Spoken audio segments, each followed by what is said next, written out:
Hello and welcome everyone to People Managing People. My name is Becca and I am the community manager here.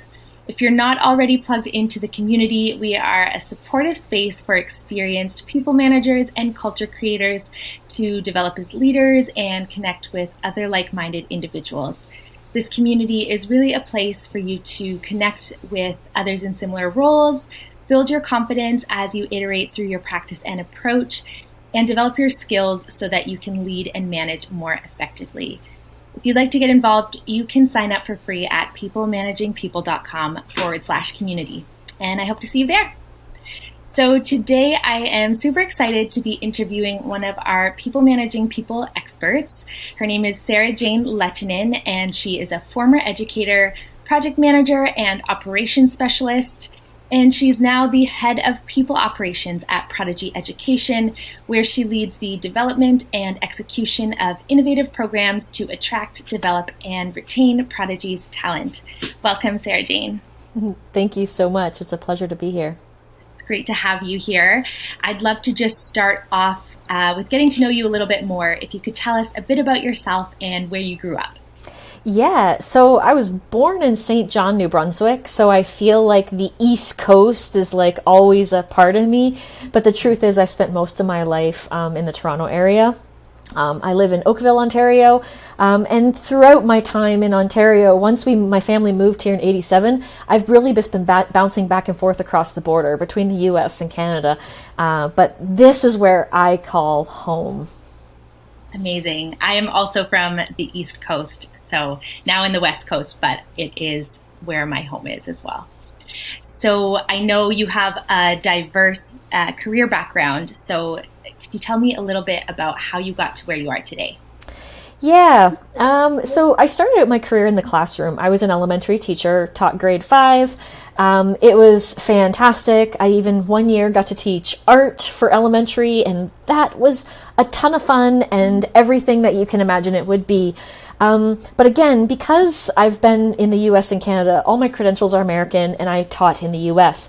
So when my husband and I decided to move back to Ontario, which is my home, I had to get my credentials evaluated by OCT. And so there was a gap. And so I'm like, okay, not a problem. Let me just see what's out there. And there was an opportunity at an aerospace engineering company, and it was a 1-year mat leave contract. And I'm like, this is perfect. I can fulfill the contract, and then next fall I can be ready and teaching and in the classroom. It'll work perfectly. But I fell in love with business.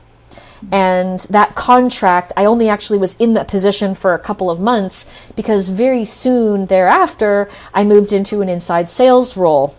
And just my passion for learning, asking a lot of questions, and I had a technical aptitude. I then moved into an inside sales supervisor role, and I just kept learning about the business. But one of the things that was really neat that I had never realized about myself was I'm very process oriented.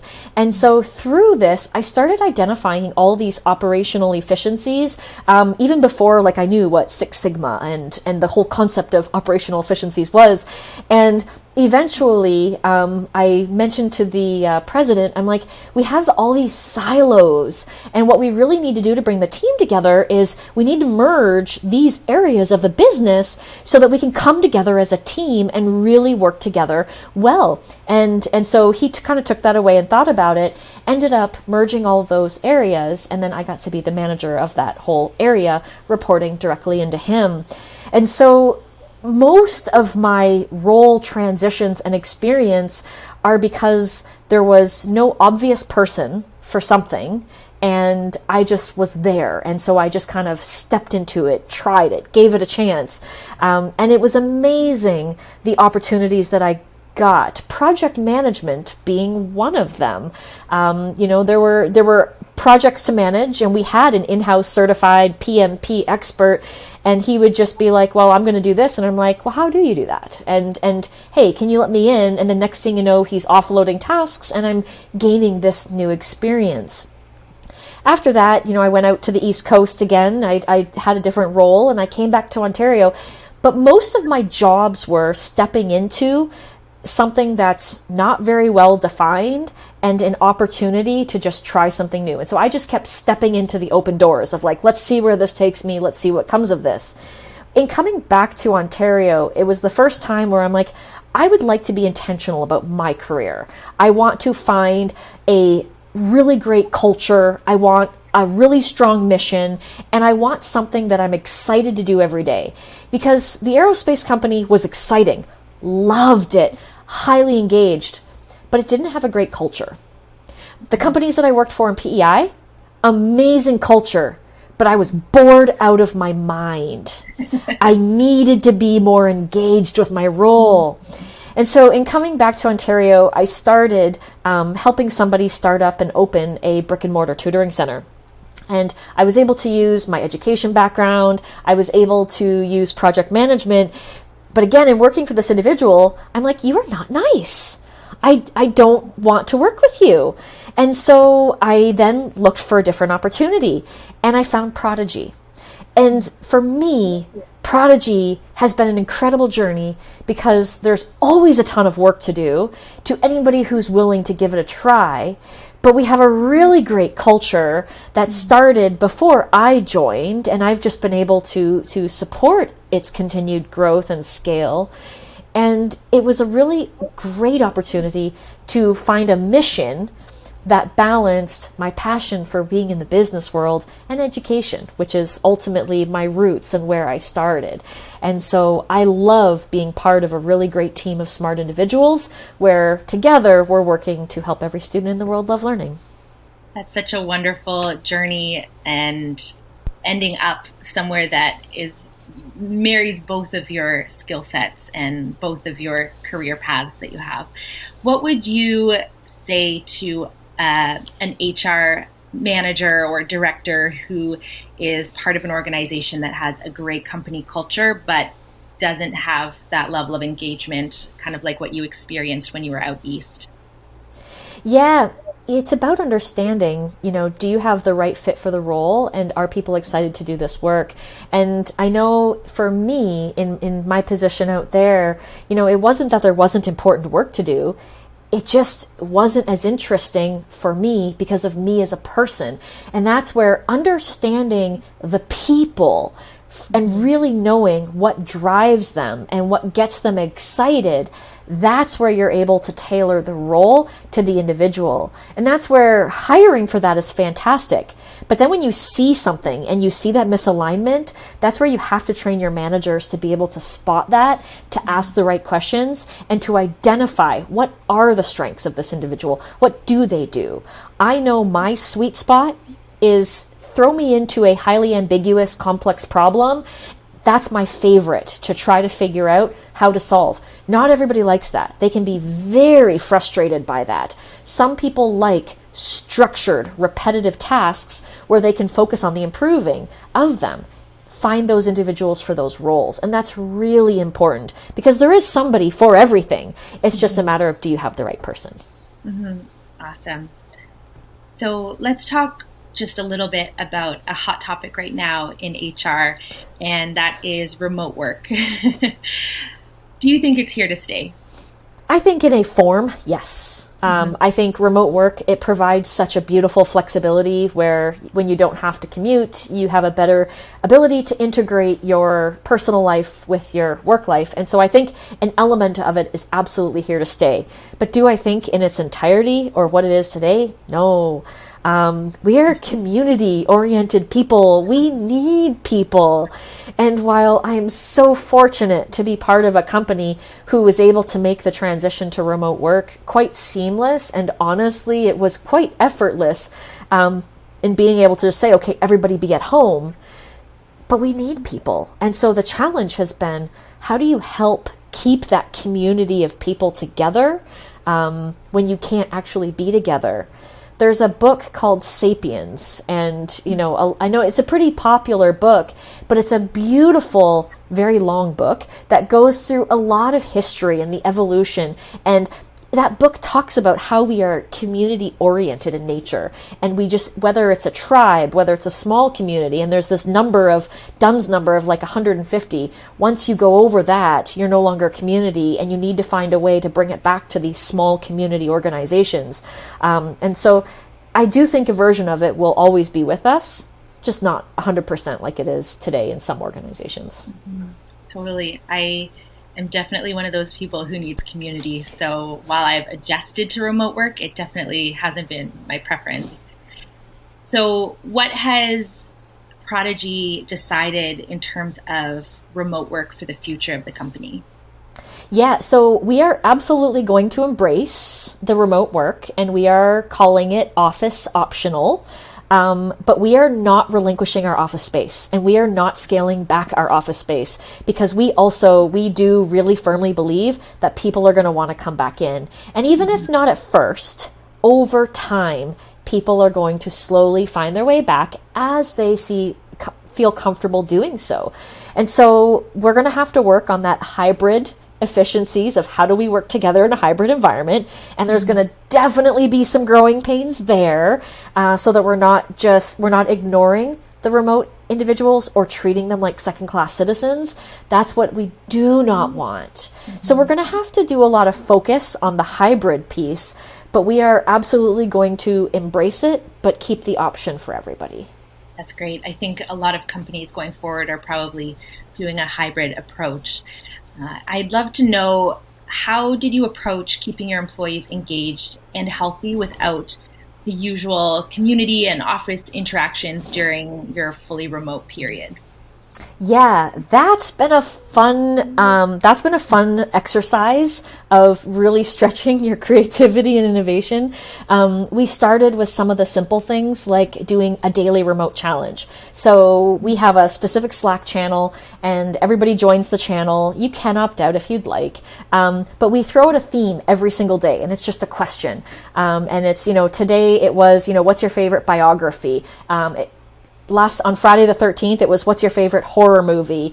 What's your favorite thing to do on the weekends? Or whatever question it is, throw it out there, and everybody posts either pictures, or they take images from the internet, or they just use words to answer the question. And that's been a really fun way to see and get to know people in a different way. So that's been really fun. We've also been much more intentional about like coffee time.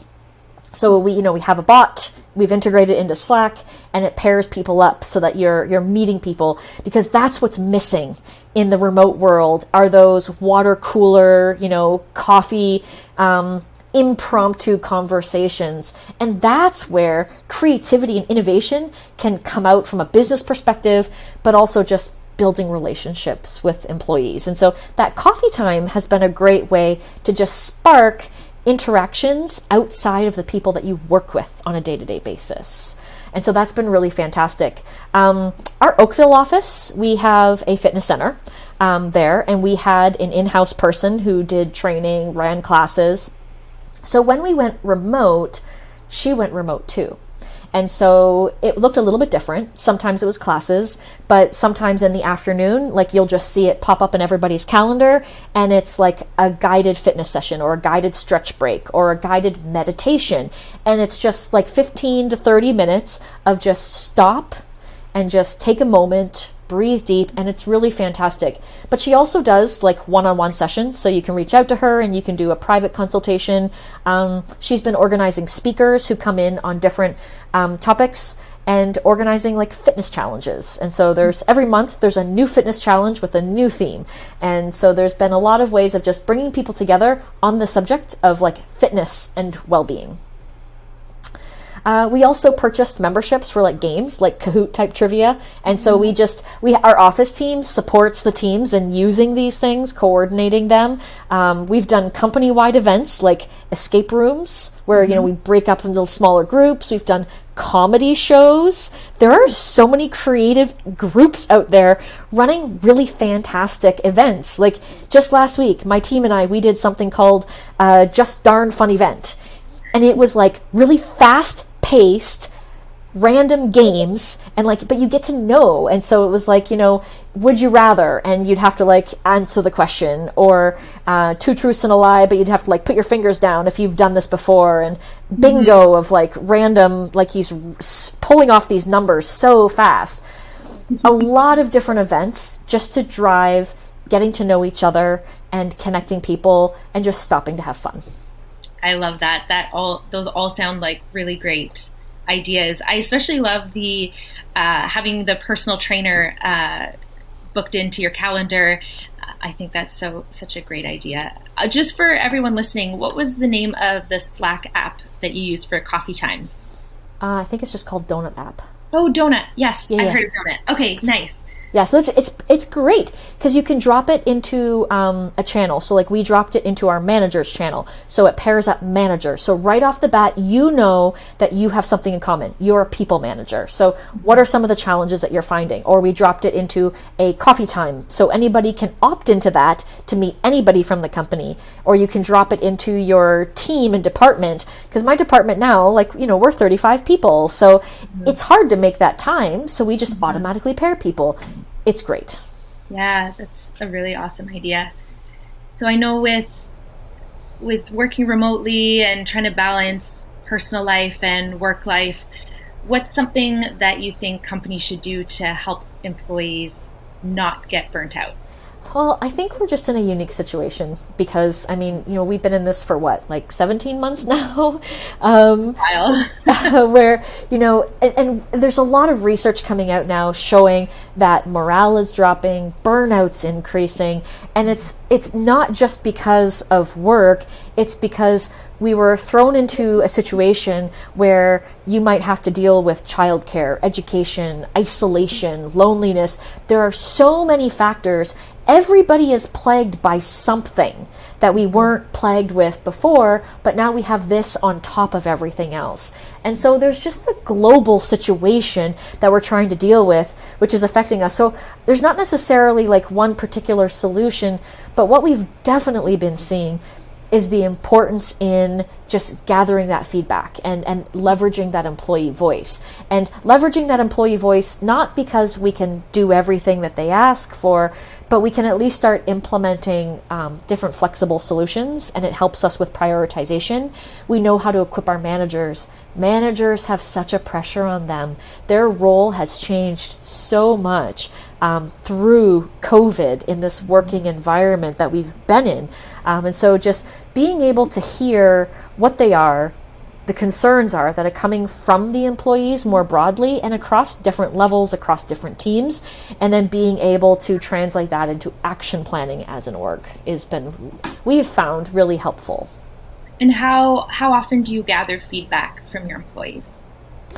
So we actually just did an experience survey, but it kind of depends on what's going on. So we leverage pulse surveys, we leverage other surveys. Right now is not a typical time because we're also just about to launch an equity, diversity, and inclusion survey because we're also working on building that strategy. And so we've been segmenting it into more themes, just a, hey, how are you doing? An ENPS, whether it's a team health, how is your team doing? Lots of different themes, but just trying to find out what's going on and then knowing where to dig in after that. Mm-hmm. That's great. And still in the theme of burnout and employee happiness, how do you measure whether your employees are happy or not? So we use Culture Amp, and we use engagement scores and experience drivers. And so engagement is made up of a few different key components, but then there's also like the next level of like the experience drivers. And so what are the different factors that are affecting the experience? And so we found Culture Amp to be a really great tool in helping us to do that in a safe and anonymous way, but then also making sure that we have the dashboards and the reporting so that we can then follow up and drive actions. Because at the end of the day, if we're not doing something with this information, why are we even asking it? And so we found that to be a really helpful tool in just trying to gather what's going on with our employees. And I just want to kind of switch gears a little bit and talk about management for a bit. So how do you see the role of managers in an organization? Managers definitely have borne a lot of the burden of some of the situations, because before it was very much, strategic vision, providing clarity, aligning the team around a common goal, removing those blockers, providing that performance feedback to individuals and coaching them on how to continue to improve. But now there's also the additional support of what's going on in life, trying to find out where an individual is at. And it's not just the struggles with the project, but there's the personal struggles. It might not be that I actually have an obstacle that's keeping me from driving this project home, but maybe I have that child in the background who isn't giving me more than 30 minutes of focused work. And so I can't do this creative aspect because I need longer periods of deep work. And so that's where managers have really evolved in their role. And so I think the role of managers is huge and critical. Managers, we know from even before, people don't quit their jobs, they quit their managers. Being a good manager is hard to find. And so there's been a lot of evolution in the role of managers over time. At Prodigy, do you have any manager or leadership training programs to help develop your managers? Yes. So we do a pretty basic, straightforward new manager training. So what does it mean to be a manager at Prodigy? What are our key company processes? Here are some different tools. But also, what do we believe is the definition of a good manager? And so we have different resources, we walk through different case studies, and we talk about the coaching, the empathy, how to apply it. So what we've also started is a focus on what happens after the new manager training. So leadership development program. So essentially, this is a program where we cohort managers together, and they then talk about how they are applying the materials in their day-to-day. So it's not to reteach the materials, because we understand everybody's heard it before, but it's more of like a reminder of the materials, a nudge on the concepts, but then what are you struggling with as a leader in your day-to-day? Or what's coming up for you as we're going through our key company processes? Like we're coming up to a performance review or a compensation review. What are the struggles that you're having, and how can we use these principles and apply them? What's worked well, what's not worked well. And so we hired an external coaching company to come in, and they actually run the sessions for us. And we have multiple sessions, and they have 2 times a month. One time is more of like a workshop style. The other time is like a coach's corner style. So very much facilitated discussion so that they're also learning to rely on their peers and to leverage their peers, because everybody has different strengths. And so if you can get to know your peers, understand what their strengths are, then you can know who to go to when you need additional support. And this is a program that we rolled out with our executive team first, and then we've been rolling it down at our directors. We haven't rolled it out to all managers yet. This is something that we're working on over time, but the goal is that everybody would be part of this program. So you go from new manager training, I need to learn what Prodigy is all about, to then part of this leadership development program of just that ongoing peer developing others and coaching, which is really great. That sounds like such an awesome program, because I know a lot of companies don't have something like that something formal like that that's set in place. So you mentioned that Prodigy has an idea of what they think a good manager is. Would you mind sharing that with me? A lot of it comes from Google's Project Oxygen. And so where they came out with, originally it was 8, then they actually updated it to 10 different signs that were proved of what it means to be a good manager. And so we leverage a lot of those, and we absolutely walk every manager through Google's Project Oxygen. Fantastic resource. But then we walk through our culture values, because our culture values are our culture values, and those have key behaviors for sure. But what we also did was we identified 5 core competencies that help align and drive the culture values. And what does that look like at every level of the org? So what do these core competencies mean for a team member, for a manager, for a director, for a VP, for an executive?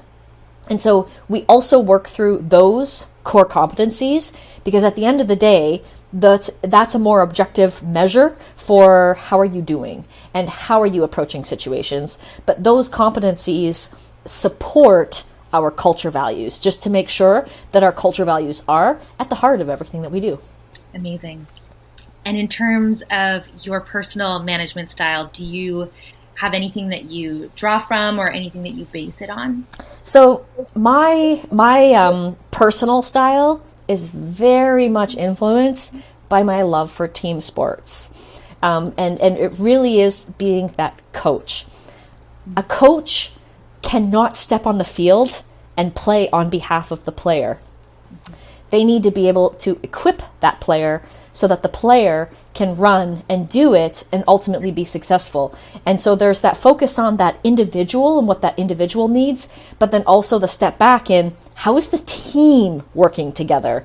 And so I love using team sports analogies in everything that I do, because it is really applicable, because you have to focus on the individual, you have to focus on a particular position or area on the field, and then you also have to look at the team as a whole to make sure that you have everybody who's performing at their top in every single position, and then they're working together.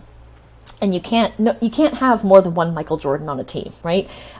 So I think that's a really beautiful analogy for how I approach being a manager personally. And then even within that, there are different styles. And so one of the things that I always ask is, do you need me to supervise, partner, or coach? And so this is where, my team will come to me and they'll say, I actually really need a supervisor right now. So can you just walk through with me just to make sure I have this? And it's like, yes, absolutely. On this one, it might just be partner. So I'm just can you provide some feedback here? Otherwise, I think I'm good to run with it. And I found that using those words in your regular conversation also just makes it okay to ask for more help on something and ask for less help on another thing. Mm-hmm. And that's been really helpful for me. I love that. And I think that sports analogy is such a great one that I haven't heard before, but I think a manager not being able to actually play the field, they have to actually step back and coach is just, a really great way of describing it. Well, and it also goes back to my time as an elementary teacher. Success is not me sitting down and doing the homework for the kid. Success is me guiding the child until they get to a point where the light goes off and they get it and they can do it themselves. Mm-hmm. We want to teach people to fish, not fish for them. It's that age-old analogy that's used, but it's so important and it's so applicable. Failure is when I have to do it for them. And that's failure on both sides. It doesn't help anybody feel good. But the sense of accomplishment that you can give to a person in providing the right level of support for them that they need, which is why those words, do you need me to supervise, partner, or coach, come into play. How much of a role do I need to play? But ultimately, in any of those roles, I should not be doing it. They should be doing it. And then at the end, we can celebrate together because of what a great job that they did. Mm-hmm. That's really great. And I think asking folks those three different questions is such a smart way of doing things, because people don't always need the same level of support in different tasks or different projects. Exactly. You're just more confident in one area versus another. You might be, as an HR person, maybe you've done a lot of employee relations, so it's like, I got this.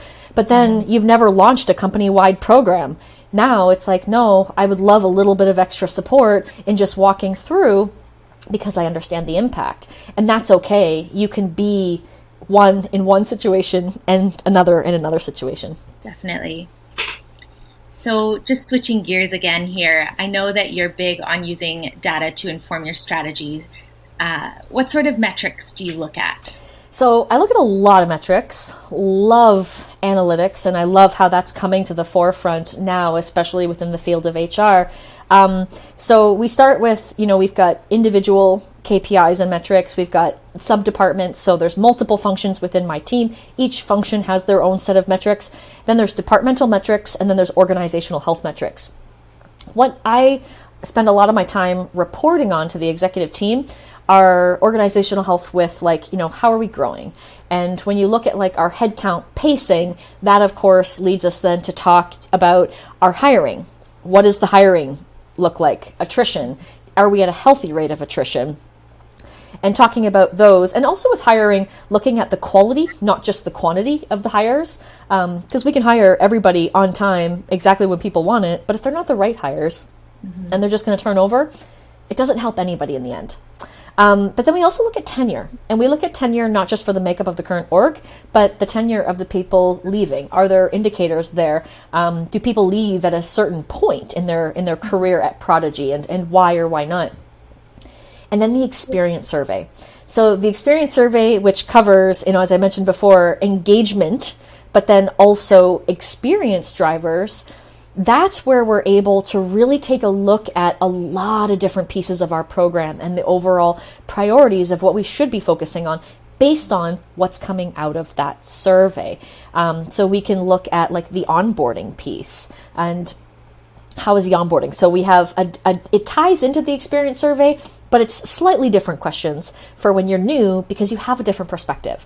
So anywhere from a candidate experience to onboarding experience to then you've got your middle employee journey experience, and then you've got your exit experience. And so our experience survey covers every single point on the employee journey to understand how is that going. And it has a quantitative and a qualitative component.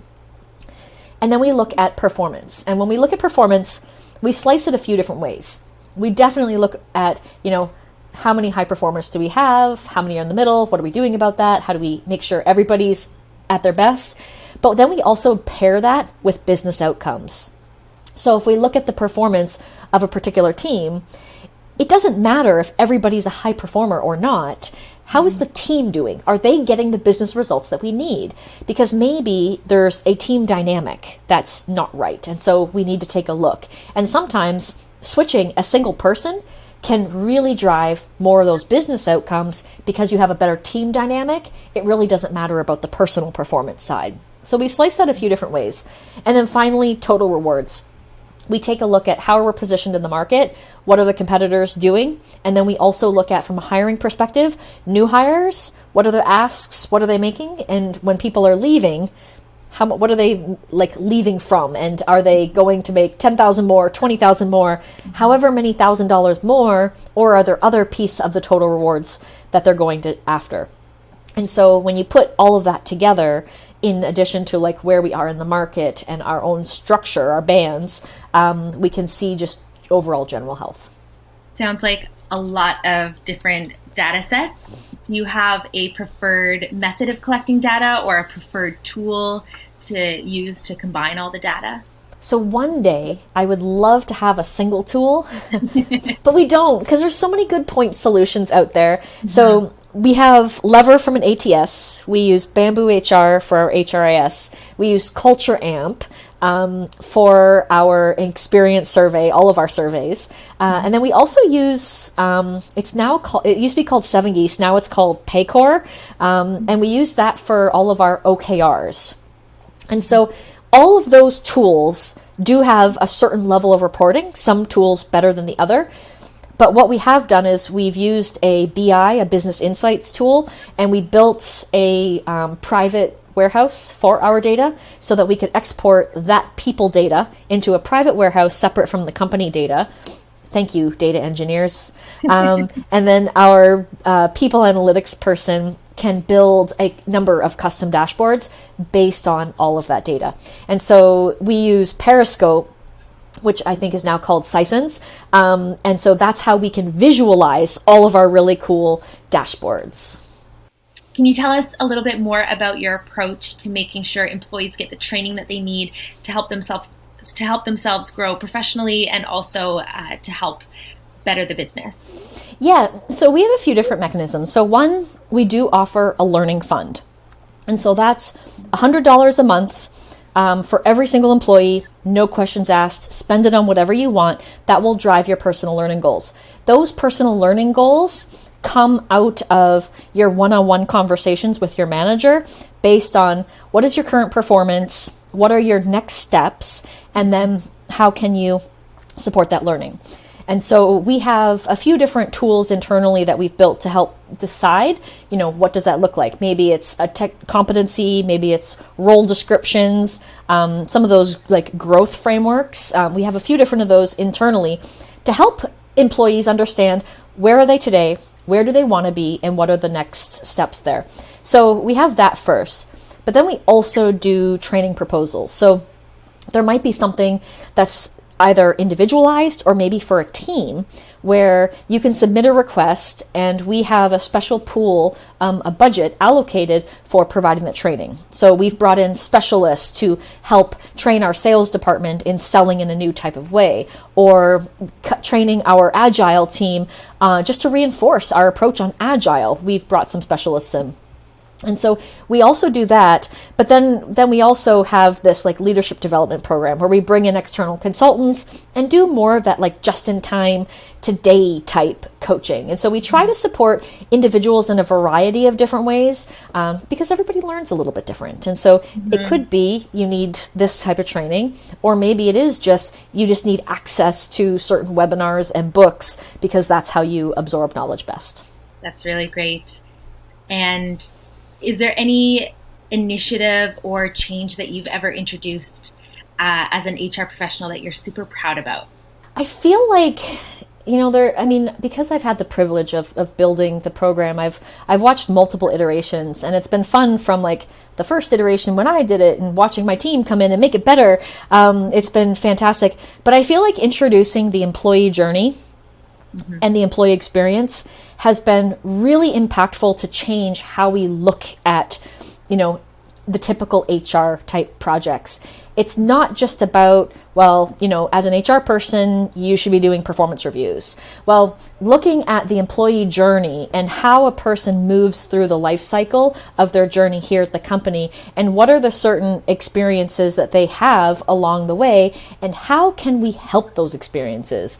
And so there's a whole process in the design world and with sales and customers that's been around for a long time where you map this. And so being able to bring that here and map how our employees walk through the journey and translating that into an experience program, which puts such an emphasis on the analytics so that we are making data influenced decisions on what programs we're going to drive and why. How do we prioritize the work that we want to do? Because of course, when it comes to serving people, everybody has a different opinion and everybody has an opinion. And so it's really hard to make sure that we're driving the right programs that reinforce the business goals, the culture, and ultimately make it a great place to work. And so I think that program has been the one that I'm most proud of because it has a really big impact, and and we're still developing it today. Amazing. So Sarah-Jayne, we are just coming to the time that we have for today. So I just wanted to ask you one last question that I ask everyone, and that is, what is your favorite office snack? Oh, the jelly beans, or any sweet treat. We have these like dispensers, and so the office team will load them up with like really fun like sugary candy. And so whether it's jelly beans or jujubes or gummies of some sort, being able to go grab a coffee in the middle of the afternoon with a little sugary sweet treat is by far my favorite. Oh, totally.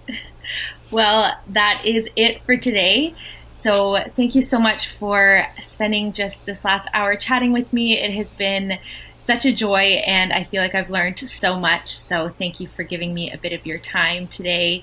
And to everyone listening, Sarah-Jayne is a part of our community experts team. So if you'd like to learn more and hear from her some more, sign up to People Managing People membership at peoplemanagingpeople.com/community. And we will see you next time. Thanks again, Sarah-Jayne. Thank you for having me, Becca. This was a great time.